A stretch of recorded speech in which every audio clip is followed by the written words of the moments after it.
Bonjour à tous, c'est Jenny Garden, je suis médium, conférencière et énergéticienne. J'espère que vous allez bien.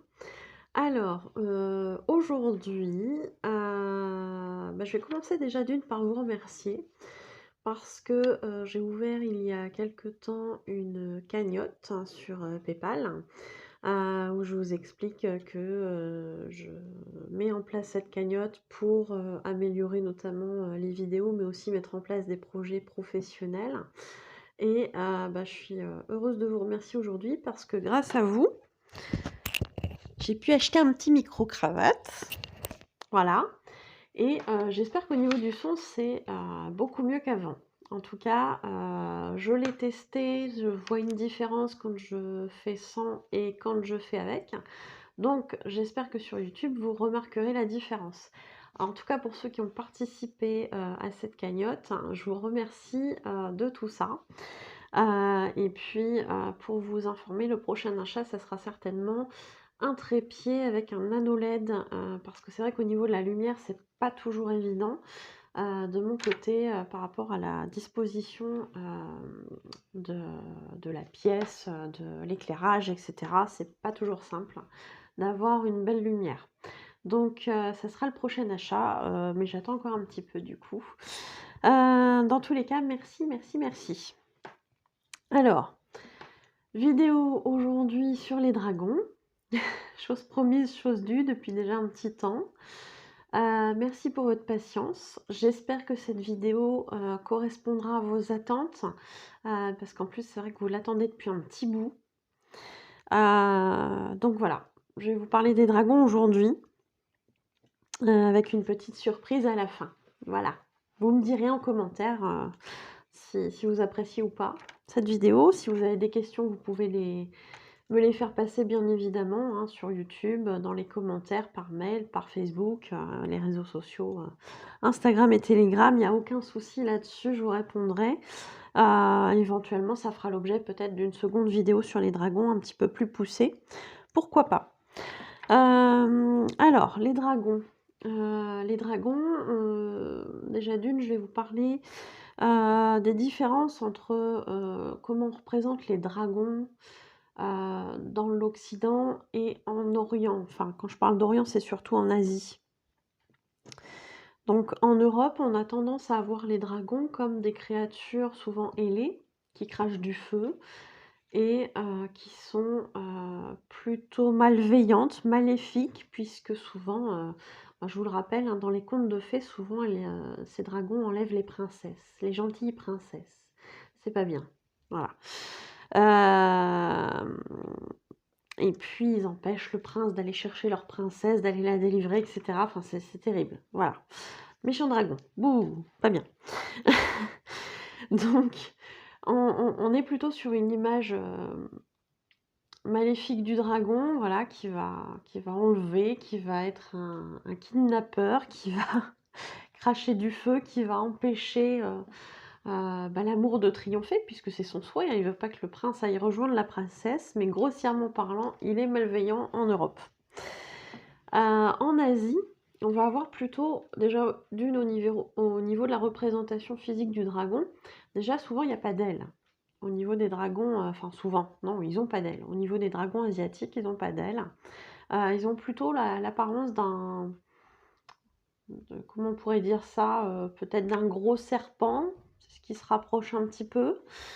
Ouais, un gros serpent qui va flotter comme ça dans l'air et qui va, qui va ne pas avoir d'ailes, mais qui va flotter dans l'air, qui va, voilà. Alors lui, même si au niveau de l'Asie, on reconnaît son côté dangereux, en Asie, on a tendance quand même à les percevoir plutôt de manière positive. Ils sont pas hostiles, voilà, mais ils pourraient être dangereux. Voilà, il y a ce côté puissance du dragon asiatique, etc. Donc il y a vraiment une différence de point de vue en fonction de l'endroit géographique. Alors les dragons sont des animaux légendaires qui vont être nos compagnons de route, qui vont nous accompagner aussi au niveau spirituel. et qu'on peut percevoir comme des maîtres d'apprentissage. Je vous développe, tout ça un petit peu après, mais grossièrement parlant, c'est, heu, c'est ça, des accompagnants, en fait. Aussi bien sur le côté spirituel qu'au niveau aussi de notre vie, hein, tout simplement. Alors, les missions des dragons, il y a une protection de la terre et des êtres humains. Donc c'est vrai que le monde des dragons, est très relié au côté nature. Donc on a vraiment ce côté, protection de la nature, on aide la terre, je dirais, dans son ascension et cetera. On aide la planète, on la protège. Il y a des dragons, ça je vous l'ai pas dit, mais c'est important. On a plusieurs sortes de dragons dans les dragons, voilà, que je vous ai cités. On a des dragons des 4 éléments, donc l'eau, l'air, le feu et j'en oublie un, la terre. Je sais pas si je vous l'ai dit celle-là. Eau, feu, terre, air, voilà, je les ai tous. J'ai cru que ça allait faire comme les 7 nains, vous savez, vous en donnez 6 et il en manque toujours un que vous ne retrouvez jamais, donc non, là c'est bon, c'est bon. On a bien les 4.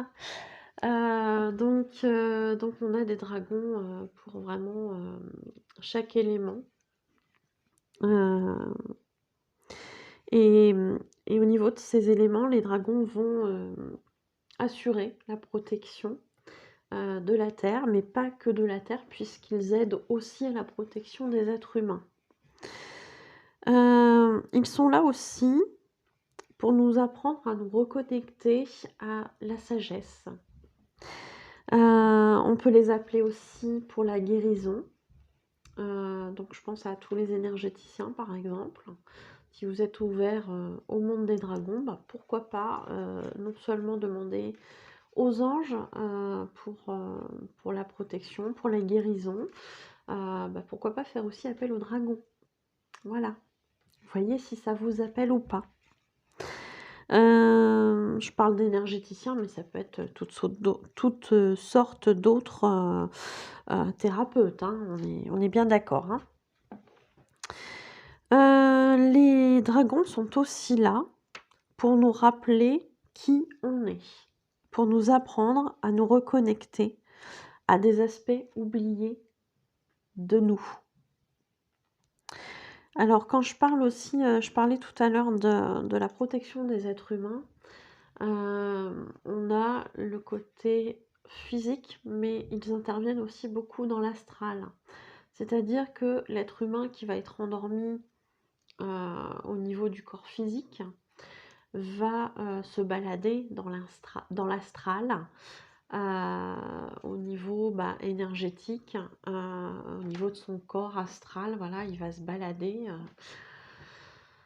bah, dans cette autre dimension, à laquelle sont rattachés, les dragons et on peut bien évidemment faire appel aux dragons pour protéger notre corps astral. Ça, c'est tout à fait possible, ça fait partie de leurs attributions également. Sachez que les dragons sont empreints de sagesse et de force. Ils aspirent à la fois de la sécurité, mais en même temps de la douceur. Malgré tout, comme tout ce qui existe, il y a cette dualité, je dirais. Il y a les deux forces dans les dragons, c'est-à-dire que, comme tout, il existe des dragons qui vont travailler pour le côté sombre, mais il y a aussi des dragons qui vont travailler pour le côté de la lumière. Donc ça, il faut le savoir. Et même si on en vient à capter des messages des dragons, qu'on a toujours capté le côté lumineux, ça ne veut pas dire pour autant qu'on ne captera jamais le côté de l'ombre. Et à ce moment-là, je vous invite à faire preuve de vigilance et de discernement.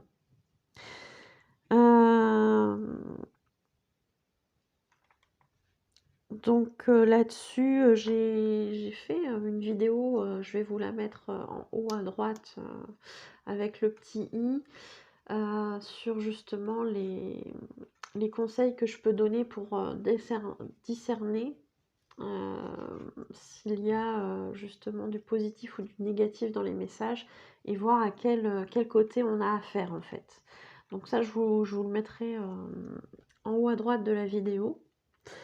Pour justement garder votre discernement, ça va vous donner des conseils, hein. Savoir qui vous parle, quel côté vous parle, ça c'est important. Je mets suffisamment en garde dans mes vidéos, j'ai pas forcément envie d'en rajouter une couche là maintenant sur les dragons, mais c'est comme tout, hein, faut faire attention. Surtout pour les nouvelles personnes qui captent, qui n'ont pas encore l'habitude, justement, vous êtes des cibles plus faciles pour être bernées par le côté sombre, hein. Donc on garde son discernement, on fait attention, on écoute les conseils qu'on peut trouver sur internet, que ce soit les miens ou d'autres personnes bienveillantes. Voilà. Alors, je voulais terminer par cette surprise dont je vous ai parlé au début de la vidéo. Je vais vous partager ma première expérience avec les dragons. J'en ai pas eu beaucoup, beaucoup moins qu'avec les guides, mais j'en ai eu quelques-unes au jour d'aujourd'hui. Et cette première expérience avec les dragons prend un sens particulier aujourd'hui, avec tout ce qui se passe. On est le 10 août 2021. Et voilà, il se passe beaucoup de choses dans le monde, avec peut-être des ruptures au niveau des êtres humains, avec des clans qui se créent. Bon, c'est comme ça, c'est ainsi. Dans la mesure du possible, j'invite à rester dans la bienveillance envers chacun, même si on n'a pas les mêmes opinions. Et à ne pas tomber dans ce piège de la division. Voilà. J'en dirai pas plus, vous êtes au courant de ce qui se passe et je pense que vous êtes en mesure de comprendre mes propos dans leur contexte. Donc c'est un message que j'ai reçu le 7 avril 2020. À l'époque, quelques semaines ou quelques mois en arrière. Je traînais sur un groupe ésotérique et quelqu'un a mis une publication sur les dragons. Et moi, j'étais très, très, très sceptique, comme j'étais sceptique sur les fées, comme j'étais sceptique sur les élémentaux, etc., etc. Entre-temps, j'ai eu des expériences qui m'ont fait changer d'avis, qui m'ont montré que c'était pas que dans les contes de fées, c'était pas que du fantasme, c'était pas être illuminé de croire en ces créatures. Et à l'époque, je me souviens que j'avais mis en commentaire que j'étais plus disposée finalement à croire aux dragons qu'au prince charmant. Ça avait fait rire certaines personnes d'ailleurs, mais bon, bref. Pour vous dire à quel point j'y croyais pas. Donc je vais vous raconter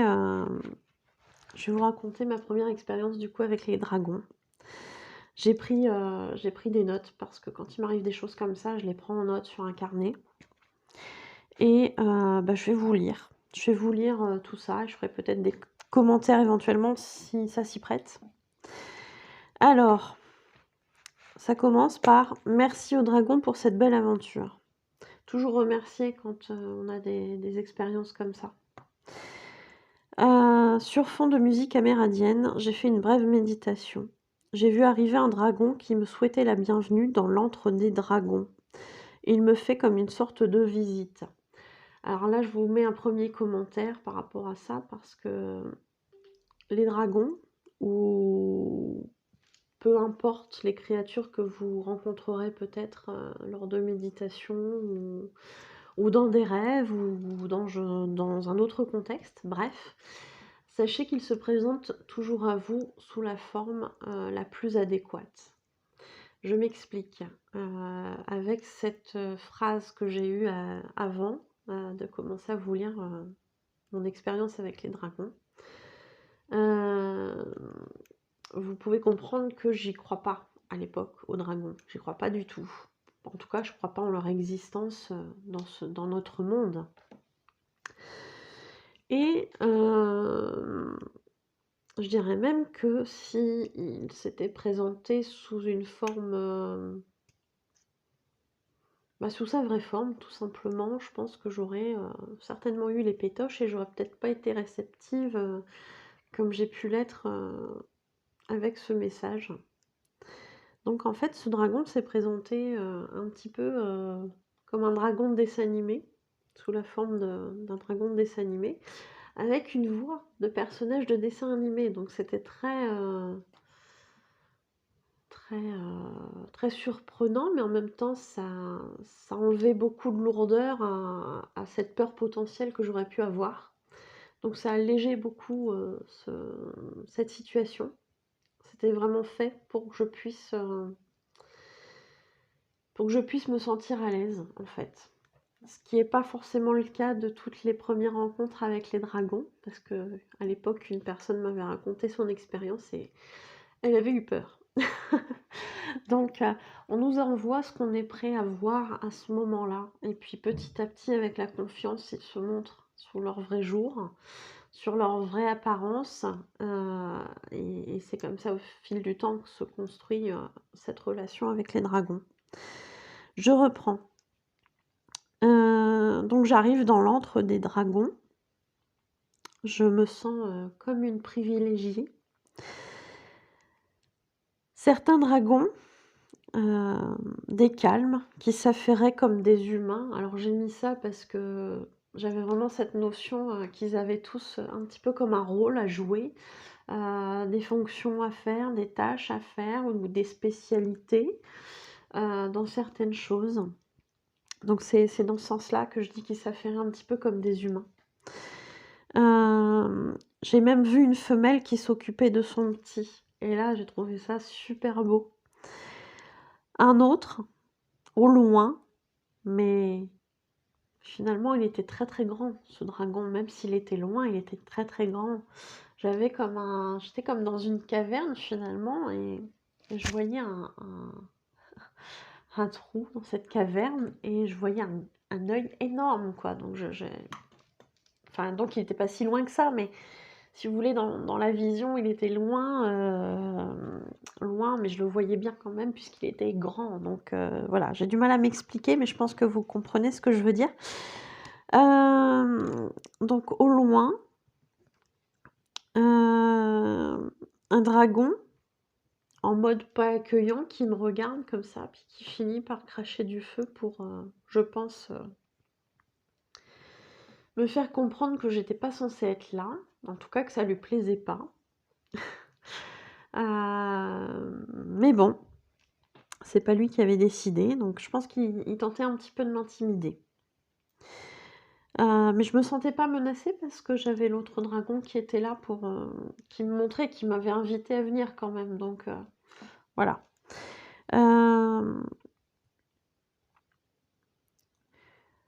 Ce dragon a été là comme intermédiaire pour me faire traverser en fait cet antre, pour me mener à mon dragon. Alors mon dragon entre guillemets, mais en tout cas au dragon qui avait envie de s'adresser à moi, et je pense quelque part que c'est un dragon qui m'accompagne dans mon parcours. Et c'est dans ce sens-là que je dis mon dragon. Mais bien évidemment, il n'y a pas de notion de possessivité dans ce que je dis, dans ce mon dragon. Et là, j'ai eu comme un écran noir, en fait. Parce que je pense qu'il ne voulait pas se montrer sous sa vraie forme. Je pense que j'aurais pu avoir peur par rapport à ce contraste avec le dragon de dessin animé qui m'avait servi un petit peu de transition. Et la voix aussi a changé, puisque c'était beaucoup plus grave, beaucoup plus, pas agressif, je l'ai pas ressenti comme ça, mais ça change, quoi. C'est pas le dragon de dessin animé avec une petite voix fluette, limite un cheveu sur la langue et tout ça, quoi. D'ailleurs si, il avait un cheveu sur la langue. D'où le côté un petit peu «ridicule» entre guillemets, alors bon, je sais qu'ils m'en voudront pas, mais c'était vraiment pour dédramatiser le truc, ça j'en suis persuadée. Hem, donc je pense que cet écran noir, il était vraiment là pour ne pas me faire peur. C'était sa première apparition, à mes côtés. Je vous lis le reste. J'ai entendu des réponses à mes questions, sur un ton calme, posé, bienveillant. Les dragons seraient là pour nous protéger dans l'astral, mais aussi notre corps physique quand nous sommes dans l'astral, par exemple. Et puis ils ont aussi besoin de nous. Si on les voit, c'est qu'on a atteint un certain degré de compréhension de certaines choses qui échappent encore à la plupart des humains. Alors dans cette phrase, il n'y a pas de notion de jugement. Je vais prendre un exemple tout bête pour vous expliquer. Il y a des stades dans la vie qui nous donnent accès à certaines choses. Et par exemple, un enfant, bah, avant de courir, il faut qu'il apprenne à marcher. Bah, c'est la même chose ici. On parle juste d'évolution. Il n'y a pas question de dire, moi je vois les dragons, je suis plus évoluée qu'un tel qui les voit pas. C'est pas ça du tout. C'est au fur et à mesure, on accède à certaines choses auxquelles on n'avait pas accès avant, puisque il nous manquait certaines clés de compréhension, etc., etc. Donc il n'y a vraiment pas de notion de jugement là-dessus, je tenais à le préciser.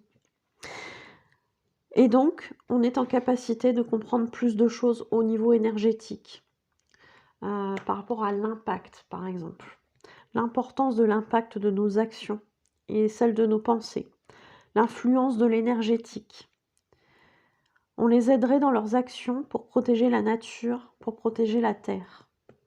Élever nos vibrations, faire prendre conscience aux autres, les aider dans leur éveil. C'est petit à petit que tout cela se construit.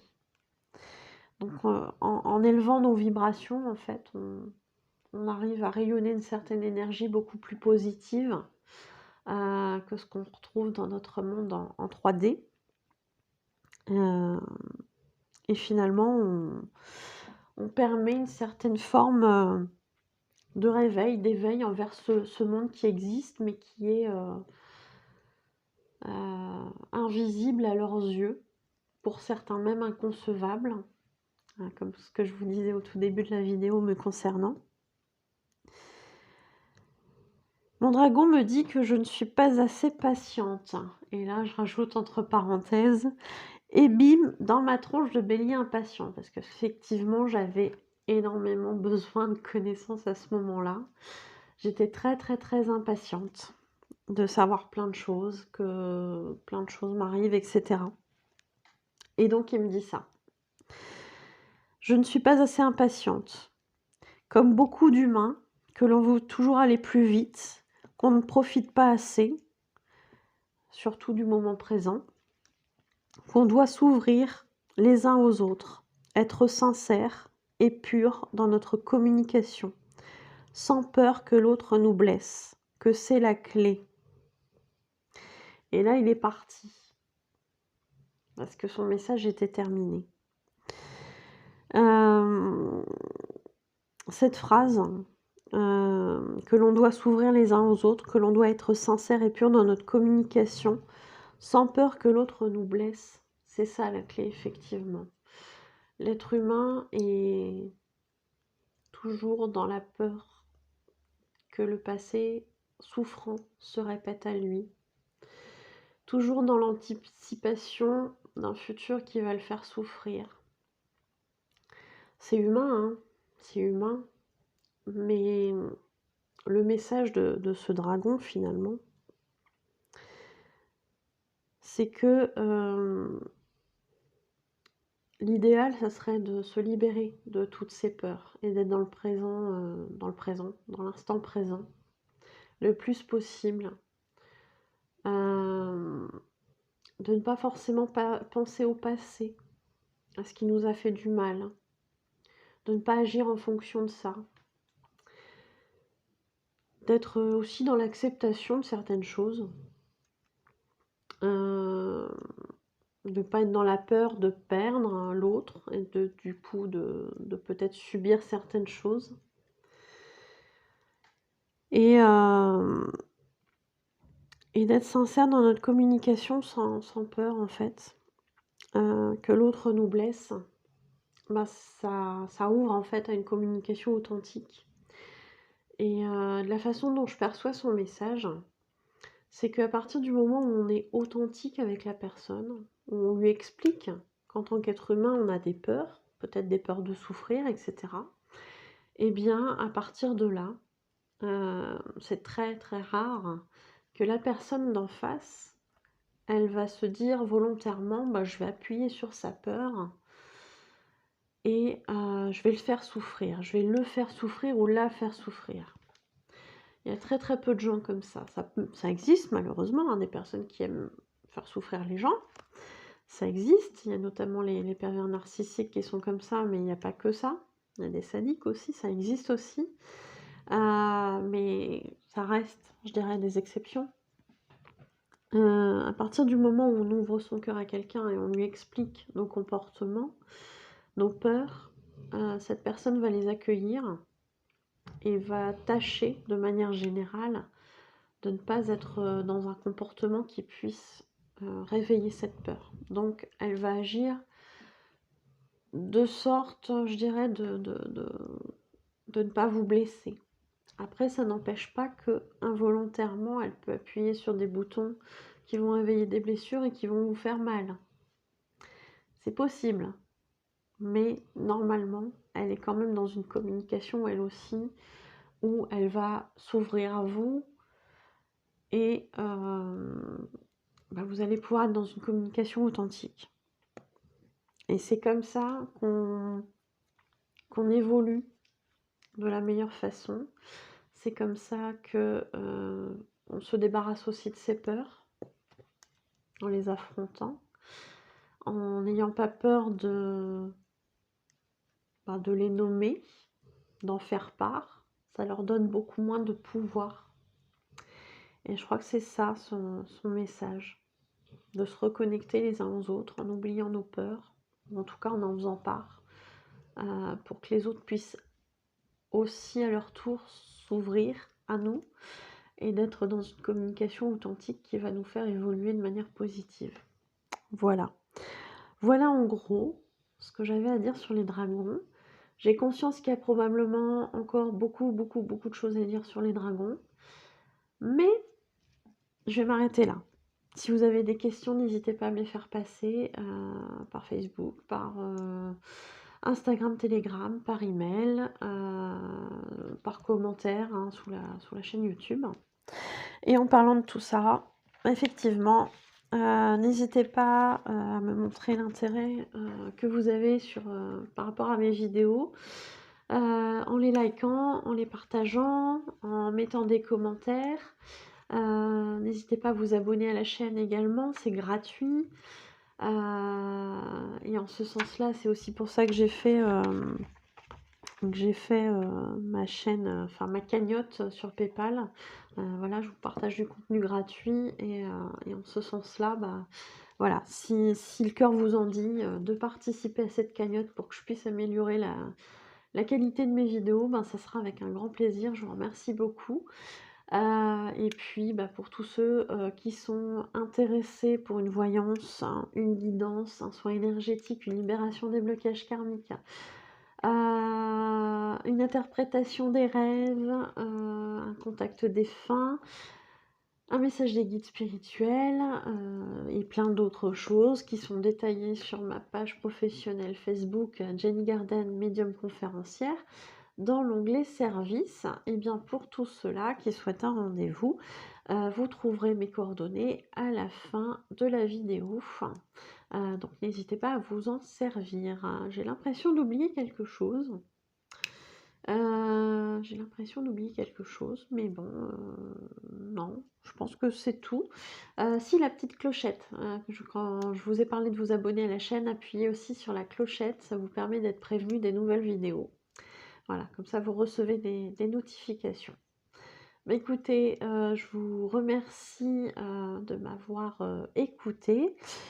Je vous souhaite une bonne journée, une bonne soirée et je vous dis à bientôt. Prenez soin de vous.